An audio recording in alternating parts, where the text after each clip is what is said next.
किसी भी नेता का राष्ट्र के नाम संबोधन, क्या वो सिर्फ एक जरूरी सूचना होती है या उसके पीछे कोई और कहानी भी छिपी होती है? हाल ही में प्रधानमंत्री नरेंद्र मोदी के ऐसे ही संबोधन ने इंटरनेट पर एक जबरदस्त बहस को जन्म दे दिया। लोग बंट गए, कुछ समर्थन में तो कुछ तीखी आलोचना में। तो सवाल यही उठता है कि क्या ये वाकई एक राष्ट्रीय संवाद था या फिर एक बहुत अच्छी तरह से प्लान किया गया परफॉर्मेंस।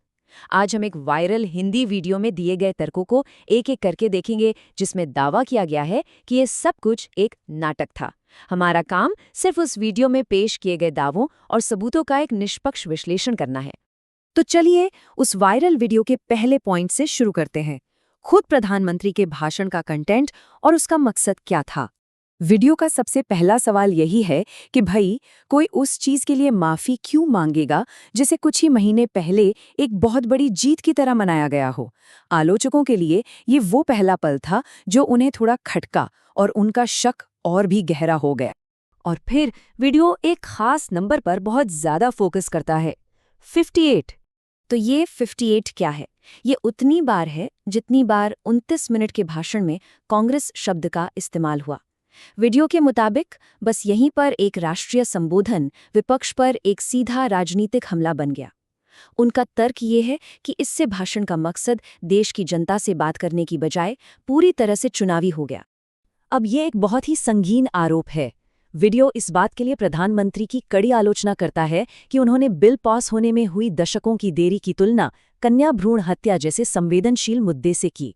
आलोचकों का कहना है कि ये एक फेक नैरेटिव यानी एक झूठी कहानी गढ़ने के लिए एक बहुत ही इमोशनल और गलत तुलना थी। लेकिन वीडियो का दावा सिर्फ भाषण में कही गई बातों पर ही नहीं रुकता। वो ये भी तर्क देते हैं कि ये पूरा संबोधन ही आधिकारिक पद का एक गंभीर उल्लंघन था। वीडियो के अनुसार ये कुछ खास उल्लंघन है जिनके आधार पर ये ऑफिशियल संबोधन एक गैर कानूनी चुनावी कार्यक्रम बन गया। उनका ये भी तर्क है कि इन्हीं पॉइंट्स को लेकर चुनाव आयोग में एक शिकायत भी दर्ज करवाई गई थी।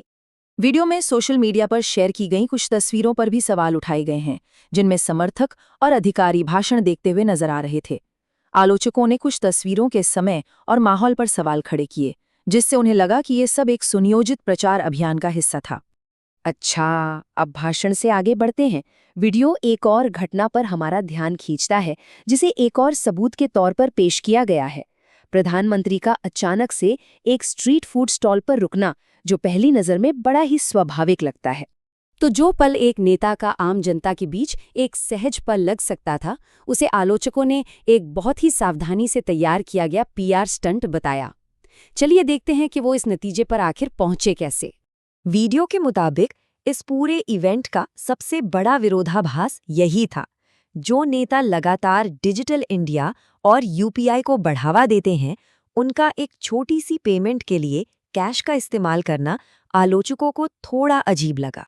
वीडियो इन छोटी छोटी डिटेल्स को सबूत की तरह पेश करता है कि ये कोई अचानक हुई घटना नहीं थी। उनके मुताबिक एक छोटे से ठेले के अंदर फोटोग्राफर का पहले से मौजूद होना, करीने से सजे हुए डिब्बे, ये सब कुछ एक परफेक्ट फोटो ऑप के लिए पहले से ही तैयार किया गया था। अच्छा, तो अब इन अलग अलग घटनाओं को एक साथ जोड़ने वाली जो मेन थीम है, जिस पर ये पूरी आलोचना टिकी हुई है, उस पर आते हैं। ये एक बहुत ज़रूरी परिभाषा है। वीडियो इस शब्द का इस्तेमाल ये तर्क देने के लिए करता है कि प्रधानमंत्री के जो भी काम थे, वो महिलाओं के प्रति असली चिंता से नहीं, बल्कि सिर्फ एक दिखावे या परफॉर्मेंस के तौर पर किए गए थे। तो यहाँ पर तर्क ये दिया जा रहा है कि महिला आरक्षण बिल पर ये जो परफॉर्मेंस थी, वो असल में उन असली और गंभीर समस्याओं से ध्यान भटकाने का एक तरीका थी, जिन पर तुरंत ध्यान देने की ज़रूरत है। वीडियो इन अनसुलझे मुद्दों को प्रधानमंत्री की घोषित चिंता के सामने एक कॉन्ट्रास्ट की तरह रखता है। इसमें महीनों से चली आ रही मणिपुर की हिंसा, हाथरस और उन्नाव जैसे मामलों में न्याय की धीमी प्रक्रिया और देश की टॉप महिला पहलवानों के विरोध प्रदर्शन का जिक्र किया गया है।